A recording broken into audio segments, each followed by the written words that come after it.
Fear's got one job: keep you alive. Paul Greene needed that years back while on a motorcycle in the Himalayas. Snow up to his neck, trucks coming around the bend the wrong way, an avalanche between him and his crew. What he found out, kind of like what I found out when I was up there, is you can't white knuckle a mountain pass. You need some other encouragement besides fear. Paul's a farm kid from Wetaskiwin, but that's not it. Wetaskiwin? No, Wetaskiwin. Hang on, one pause real quick. All right, I looked it up. It's Wetaskiwin, Alberta. He left home on a volleyball scholarship, got discovered at 18, and spent the next decade on magazine covers for brands like Armani, Levi's, J. Crew. Sofia Coppola put him in his first film. 50-some shows since. He's made more Christmas movies than any man in Hallmark Channel history. But what drew me to Paul Greene wasn't his acting career. It was his musicianship. 2 albums. He's played hundreds of live shows. He sang Hallelujah at Carnegie Hall. And beyond that, I mean, the guy, he coaches people on their health. He's writing a book for dads, and he flies planes. All of that is maybe the 17th and 18th most interesting thing about the guy. You're going to hear about it, and he's going to sing you a new one. It's called Pale Blue Dot. He says it's about an argument he watched between 2 people he loves. But I think it's so much more than that. This is a feeling you've known your whole life. You've just never heard it like this. This is our time. It's a crazy cosmic journey. I feel fine. Something's so right. This is our time. There's no tired of trying to walk the dotted line. There's no waiting, hesitating, baby. This is our time.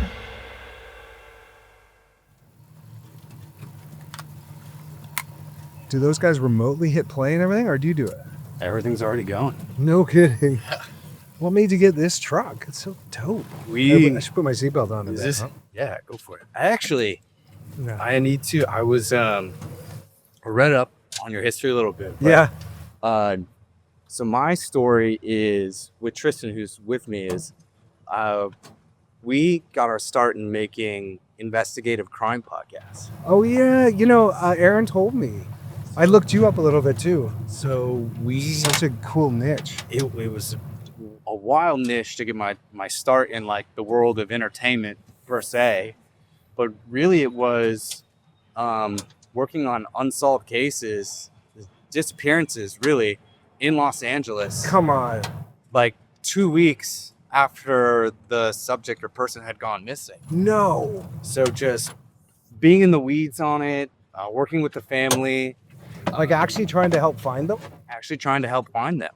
So the first podcast that I reported on, investigated, and co-wrote and made with Neil Strauss, who's like this New York Times bestselling author, was called "To Live and Die in L.A." And it just went boop, boop, boop, boop, boop, like off the charts, nuts. And I was like, I think this could be my thing. Long story short, I've been doing that for 8 years. And you're still doing it? Still doing it. Wow. But wanted something lighter. And yeah, not dealing with death and murder. And what's the cool part is, I think about every podcast we've done, we've found something new. Yeah. If we haven't solved it, we at least moved the needle forward. Really? One of the last cases I looked into was in the Parvati Valley. In the what? The Parvati Valley in India. Where you went, did... No, in the Himalayas. In the Himalayas, Ladakh Pass. You went up there? Yeah. You were up in Ladakh? I was up in Ladakh. Like, did you go to as far as Leh? We didn't go as far as Leh. It's the person that went missing, that was his dream ride to do. Come on, the one I did. The one you did. Come on. So... That was life-changing. I was curious what... Oh. So you were in Manali? I was in Manali. And then Rishikesh? Yep. That was amazing. I got invited through this woman, Ariane, who I love. She has a really cool podcast that I did recently. And she has been in my life for a long time. She's my older son's godmom, and she's introduced me to just about everything cool, like David Data or Tony Robbins, or a lot of like speed reading and intermittent fasting, like so many things over the decades. Like 30 years ago or 25 years ago when I lived in New York, she was working in this office building right on Times Square, and we went to shoot this thing there, and she was there. She knew the director, and her and I hit it off instantly. And she's actually my older son's godmom, Ariane. And she was going on this trip, and she's just the curator of all things awesome in my life. And she's like, one of our riders fell sick, and she knew I rode motorcycles. I grew up, my dad's a motorbike guy and an airplane guy. I grew up kind of the coolest way to grow up in Alberta, Canada. And she said, we need a rider. Do you want to come? And the timing was just perfect. And it was like a month in the Himalayas, and ended up shooting about a third of that film. Yeah, I've had to face death many times on that trip. Like, it's not just seeing dead bodies, but the feeling of like coming close a couple times, and just from trucks and stuff. Like, Who was the one who documented it all? the Adam Schomer who made the movie Heel, the documentary Heel. Okay, yeah. It's a really popular, and he did another one called Finding Superman, where it's like these Superman comics. He found the original number 1 or number 2 in this family, and they found the original comic, and it was worth several million, and it's like he's a really great filmmaker, and that was his first project though, was our film. It's called The Highest Pass, because that road that goes through Leh in Ladakh, past Ladakh, up in Kardan La, is considered the highest road you can take a vehicle on Earth. And so that sounded like just a great adventure. So I said yes, and spent 30 days on a motorbike in India. Do you have any idea what you were signing up for?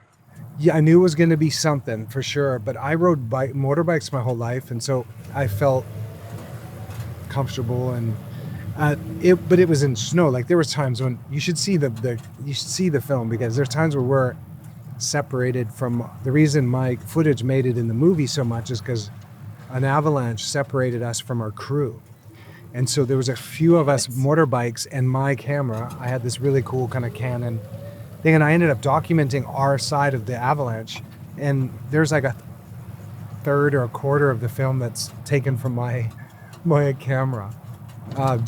It was wild, man. Like, snow up to our necks, and we were pushing our motorbikes through it, like snow up to our knees, and then these huge drifts, and 1,000 sheep would like walk by us, and like we're stuck in the middle of like 1,000 sheep. It was just it was so alive. Like, I felt, you want to do that in your life. I think you want to do a few trips like that where death is not out of the question, to feel. I felt that there. Yeah, right. And I felt, and I think, like you were saying, there were a couple points when we had to drive alongside of the cliff face to get to a certain trailhead. Yeah. We were there for much different reasons, which also, in a sense, had its own life or death kind of constant theme rolling around of following in the footsteps of somebody who may have died in the same places we were looking. Yeah. But I came out of it. I'm curious how you came out of that trip, because I think before that I had a much bigger lust for adventure, and it definitely settled it. Did it? Yeah. I did. After that, I went to Burning Man straight after, and had one of the most impactful weeks ever at Burning Man, and just about everything changed in my life after that trip. My dad was still alive, and he passed not too long after that trip, but I was calling him at different places and talking to him about our bike, because I grew up with him on motorcycles, and he was so excited about that trip, and a big part of that trip is me calling home and talking to him about what we were experiencing, and at 12 hours on the bike and some of the things that we saw. But yeah, once I had a child then already, I have 2 kids, and once you have kids, your desire to risk your life immediately sort of gets quieted, I think. Just a sense of survival, because I was like, my desire to experience in a dopamine hit or adrenaline rush is not greater than the feeling of not being able to be there to experience my kids growing up. And then, you know what I mean? So I think as you get older, you get a little bit that gets out of your blood a little bit. But. How many days were you guys going through the past? The entire trip was 26 days, and I think we were on motorbikes for 22. I mean, it's a lot of miles from Rishikesh over to Leh on the other side. And we stopped intentionally at all the temples, and the guy who took us through, his name was Anand, and he created this style of yoga called Satya Yoga. So we were doing yoga at all these sacred temples and places, and he would tell us stories about, you know, Shiva and Ganesha and just a lot of the different gods and how they were represented on some of the different mountains.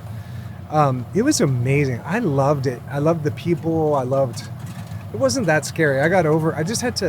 I learned how to move on that trip from fear to love, because I was fearing at the beginning, dying from trucks or falling off of a cliff or whatever. And it would make me stiff and make my body rigid, and I wasn't a very intuitive or good rider on the motorbike. But I put a picture of my son, who was maybe 9 at the time, now he's 21, on my gas tank, and every time I looked at Oliver, I would feel the love, and it would kind of like soften me and move me out of fear, and I would just focus on him. And I learned this, I was relating to God at the time with a lot of fear, and it shifted a pretty powerful dynamic of understanding how fear makes you really stupid and terrible at whatever you're trying to do, where it might keep you alive a little bit, but it's like, it's hard to be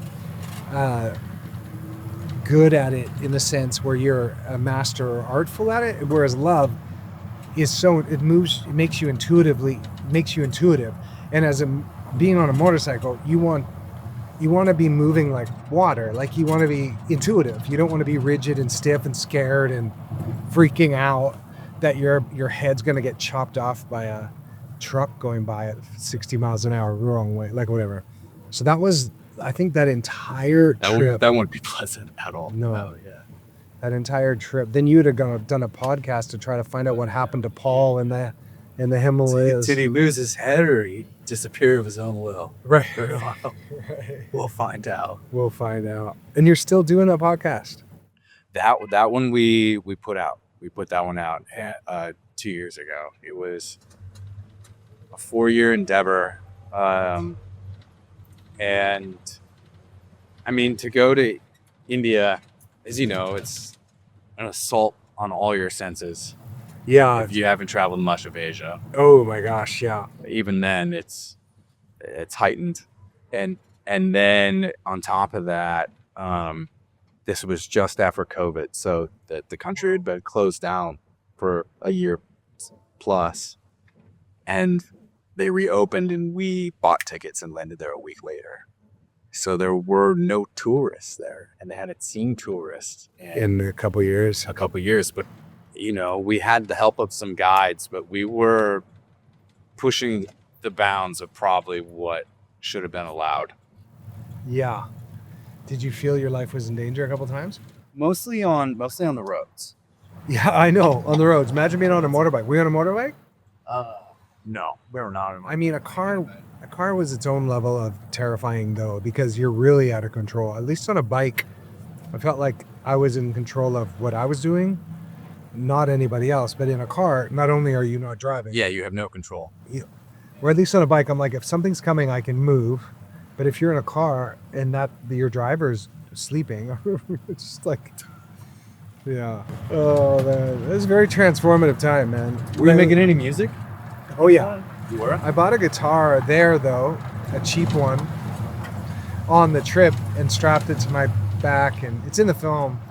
I was singing around the fire. And then my guitar broke. It was so cheap that we burned it in the fire. Like it was, I think, yeah. It's only meant to last. It only lasted a week of that trip. But I was, yeah. It was not like now. Because I feel, and I'm interested to hear about your music career and its trajectory as a genre more so. Because it feels like the stuff that I was able to find on your Spotify, it's very Western. Yeah. So super, it has an older Western sound, a little bit of Chris Stapleton type drive to it. And then I was surprised to see the song that Aaron, mutual buddy, sent me, which feels a bit more stripped back. Which one? That Everybody's Talking. Yeah. So what's kind of been your journey with finding your identity as a musician? Yeah, I mean, I grew up in church, so I was always playing music. Well, I was forced to go to church, and I hated it. And I found the drums. And our church, I grew up in a Pentecostal church, and my dad had a guitar, my mom had the organ, but I didn't connect to either of those. But I really liked Def Leppard and Metallica. Exactly what the church would. They were exactly what they were. Post-service. So who's playing Poison? Yeah, it's me, and just they're practicing Poison, my headphone, my tape player, like digga, digga, digga, digga, digga. But I think I was 12 when I first was our church drummer, which was crazy because everyone in church was. It's hard to get the tempo right. It's hard to figure it out. with Yeah. no AC, but Here we are. Pulls you back in time. I love this. This Pulls you back to the age of This is- Poison. Awesome. Exactly. And I just was playing, I was the drummer. And one day I was standing for after rehearsal behind the piano player, and she turned around. She's like, "You have a really nice voice." And I never thought of myself as a singer ever. But drums got me through church, which was torturous for a kid like me, that I just wanted to be climbing trees. And Were you playing in service? I was the church drummer. Yeah, I took over from the guy who taught me because he had to leave town. And I was like, "You're leaving?" I'm like 13 or 12. And I was our church drummer till I left high school. So like 15, 16. So I was like 3 years the church drummer, which was the end of my run there at church, basically, because I started traveling. I went to college and not long after that. But I tried guitar lessons, but the guitar teacher was just teaching me like Mary Had a Little Lamb and stuff, so it didn't really connect. But I grew up listening to so much music from my dad, from the gospel, a lot of quartet music, like 4-part harmony music. And so I just always remember being in church several times a week, being in the band as a drummer. But when I was in college, this guy saw me in a bar, and he just took me to take pictures to start modeling. And right at the beginning of that journey, I met a girl, Jenny, who had a guitar, and she was a model, and she was a Christian. And I had just then become, like, because of her, wanting to kind of like recommit my life to God in that really, in that sense. I had gave up sex and all this for this girl, Jenny. She bought me a guitar and a Bible, and it was like this massive change. I just started modeling, traveling every country, Japan, like France, Italy, Greece, Russia, everywhere, modeling, but being with my guitar and a Bible. Like and I'm 19 years old, finally free out of Alberta, like in London and New York, but not sleeping with girls, not doing drugs, not drinking, just writing songs and playing my guitar everywhere, like on the subways. Anytime I got on a subway, what didn't matter the country, I would sing Jesus songs, not just the songs that I knew growing up, but my originals that I was writing. And so I was writing so much music at that time. And this is 1996. But the right hand from drumming has really helped me with this for playing on I'm able to like create beats pretty cool with the because of this hand, because of timekeeping for so long as a drummer. It's got its own percussion brain going on inside. Yeah, it's so cool. And so I just had this love for music and God, and all my early songs are all about Jesus and all about God. And all that time I was modeling and putting myself in acting school because I wanted to eventually act, because when I was like 15 years old on the farm, I grew up in Alberta, I had this dream that I would wake up from, that I was fighting in a movie with Jean-Claude Van Damme, like from Bloodsport. Like I was in the movie fighting in my dream, and I'd wake up from set. Like I'd wake up and I'd just been on set in my dream, but no reference, like no other family members were actors other than, I think my grandma did drama or something. Like she was my grandmother was in plays. But that, along the way from modeling, I was taking acting lessons and doing a lot of commercials, and knew that I had to get back to that original dream, which was acting, not modeling, not music, but modeling was paying all my bills. Music was just my love, passion to God at the time. And acting was this dream that I'd always had. And it wasn't, I was in New York for about a decade, and every day I would take my guitar on the subway for an hour each way out of Brooklyn and play gospel songs. That's where I kind of learned to sing, is on the trains of New York. And just dealing with people looking at you like, what are you doing?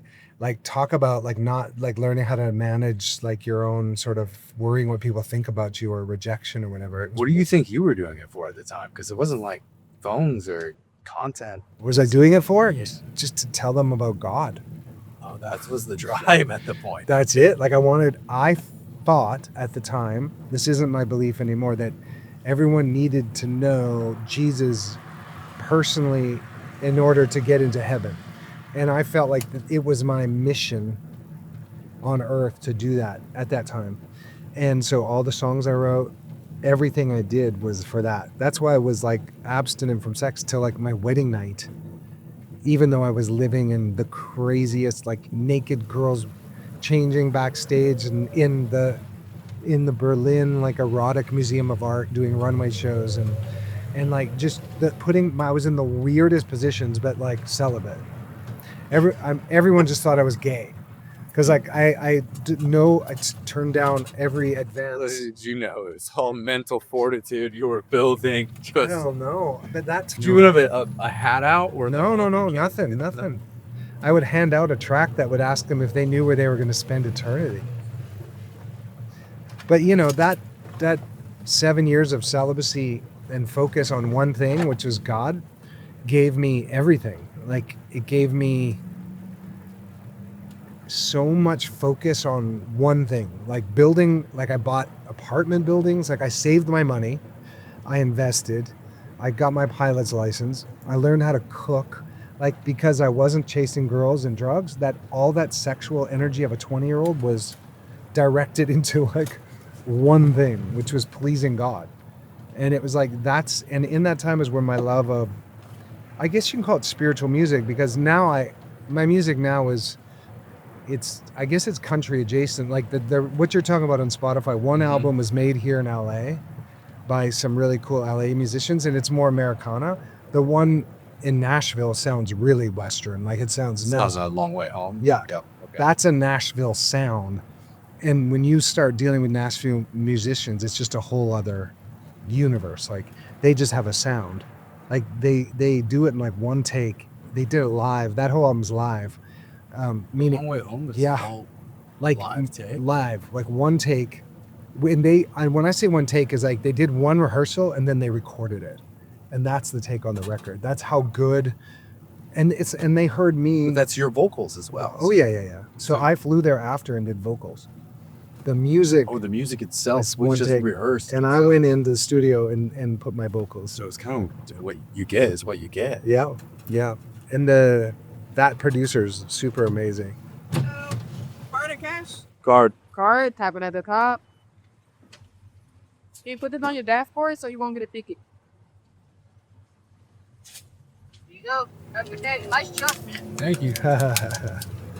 Yes, Smith Curry, the guy who produced it, is one of the biggest pedal steel players in Nashville, and he's been on like I think 7 #1 songs as a pedal steel, and he produced the sound of that Nashville one, which I really like. It's not necessarily me; it's very Nashville. I was gonna ask, did it feel like you?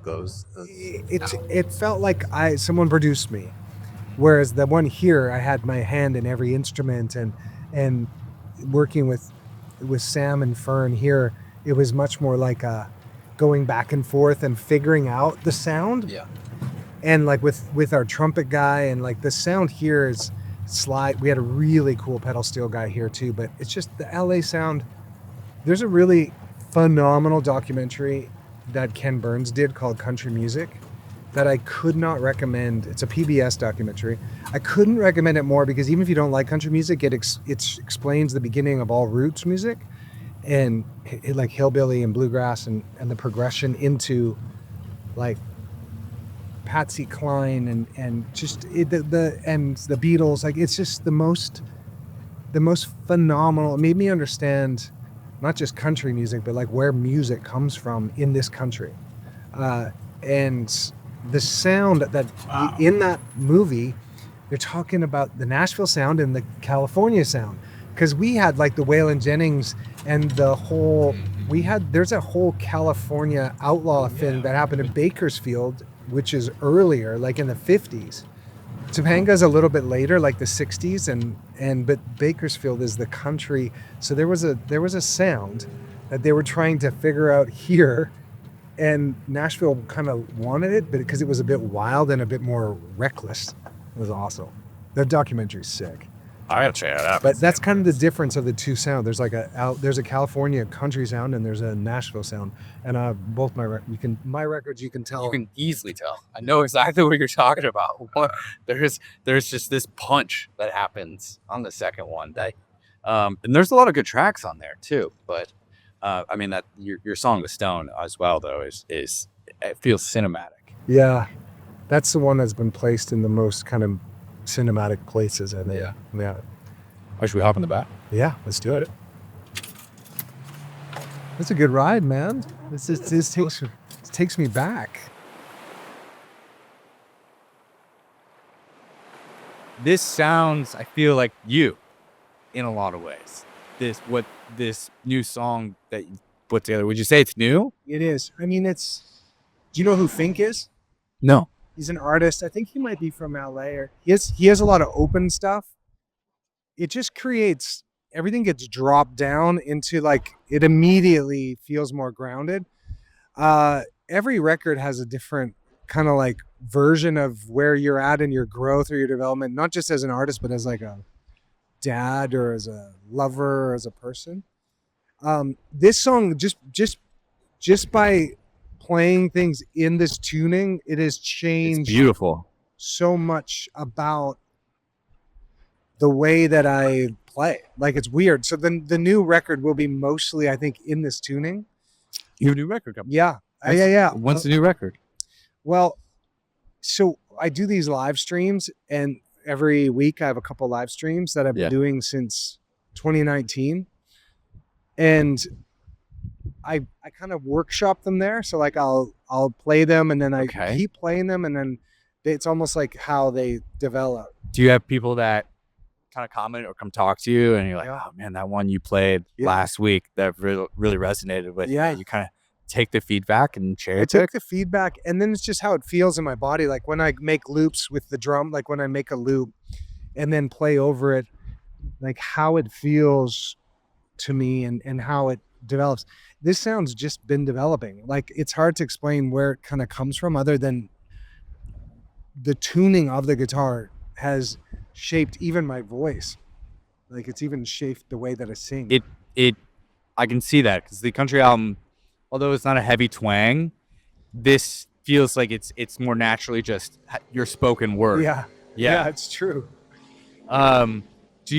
This song that you wrote, it was written for a short film you wrote and directed, right? Or Yep. it was. Is it in the film? Yeah. It is. It Okay. plays like it's got me as the scene's like progressing, like I've scored I've scored the movie with like this kind of behind it, but like really, really quiet you can hear it in the film. And the film is about a conversation I had and witnessed between my partner and my mom, who are on very different sides of the political conversation, coming through COVID and coming through all the forms of the division in our country.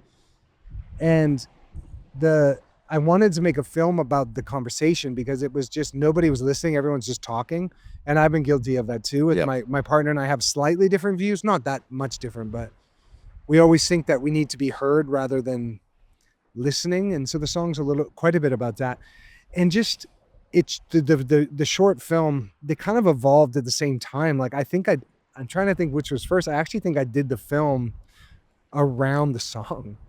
Like I wrote the film based on sort of the feeling of the song. Do you feel like there was repair after that conversation? Do you like how what was the aftermath of? Yeah, I don't know. It's an ongoing thing. It is. Giving up your right to be right is a daily mission. It's not necessarily like, oh, I'm cured of my ego or my thinking I've got to think life should happen this way or whatever. You know what I mean? Like, and my mom is my mom. She ain't changing. Like, and I don't want her to. And my wife, I don't want her to change either. I just the point about, I think, listening.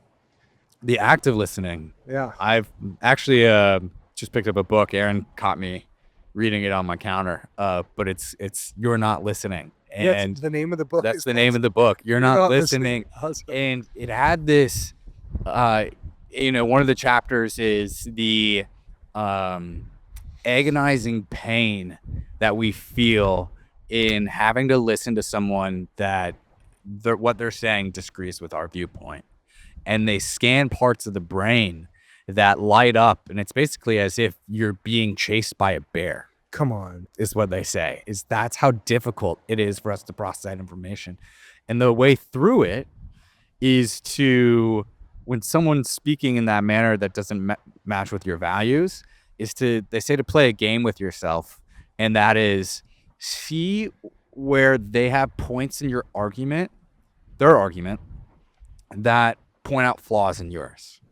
Because it engages you with them in trying to find. So look, I'm going to be honest at this point. Our microphone's cut out. You know what? Mistakes happen on a shoot sometimes. We're out in the elements. We're making the best of it.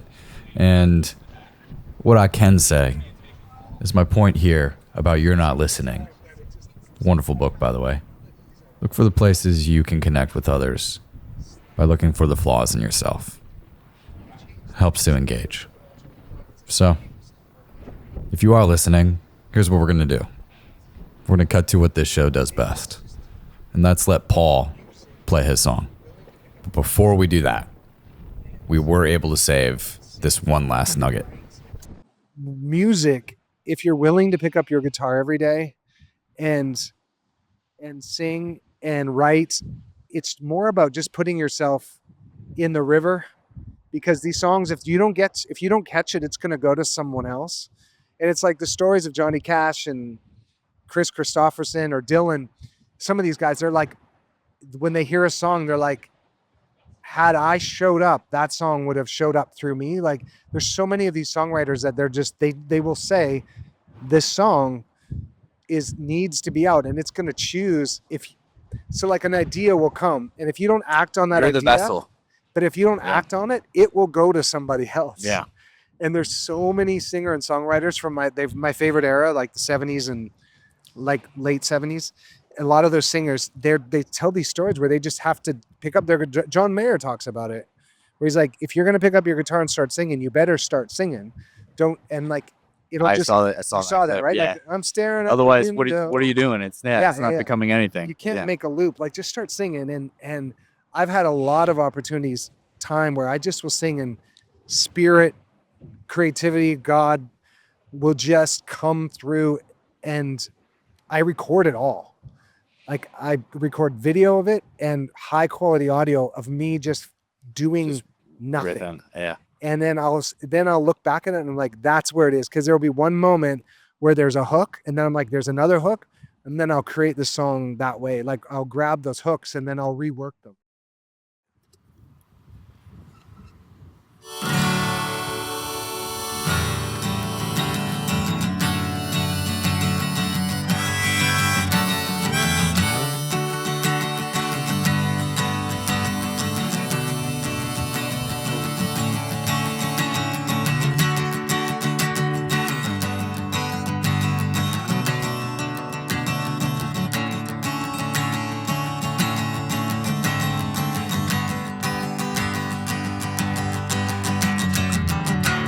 It's hard to talk to anyone these days. Their eyes turn down, reading hate bait all day. And the news comes at me like a bat out of hell. And then you laugh at me like you know me so well. Tell me shut up and sing. I'll shut up and sing.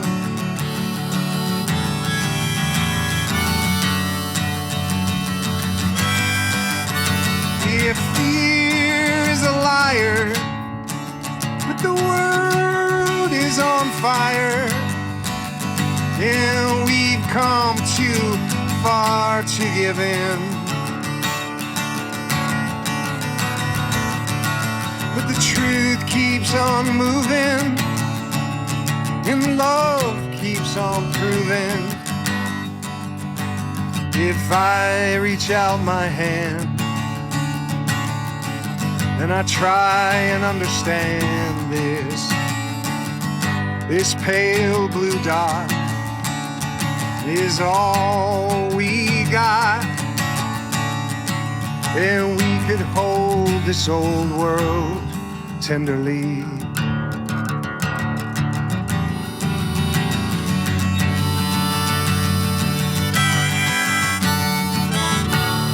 In my own house, the gas has been lit. My side is right, so you might as well quit. In my iron dome, it keeps me alive, and they all want me dead. But I will survive if I shut up and sing. Yeah, I'll shut up and sing.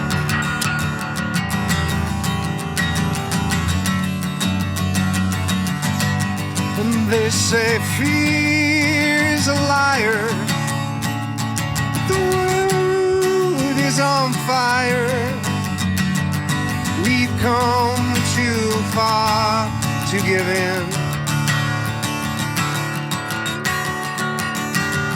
The truth keeps on moving, and love keeps on proving. If I reach out my hand, yeah, I try and understand. This pale blue dot is all we got, and we could hold this old world tenderly.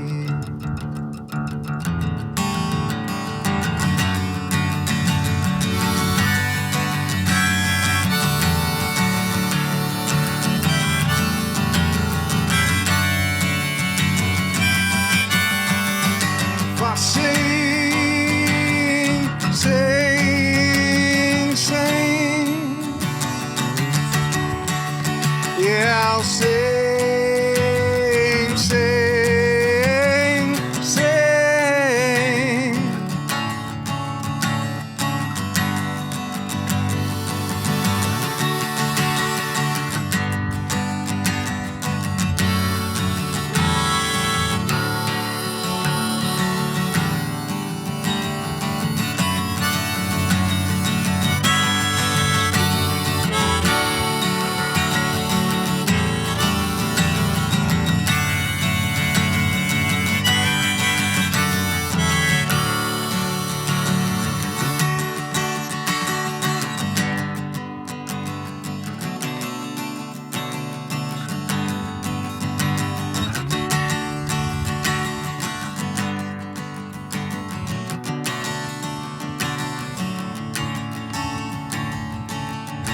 Yeah, shut up and sing.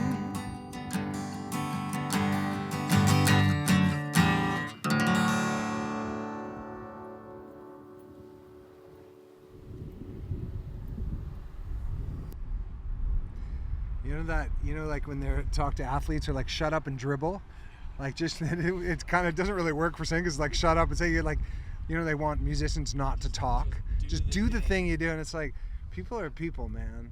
Like just like.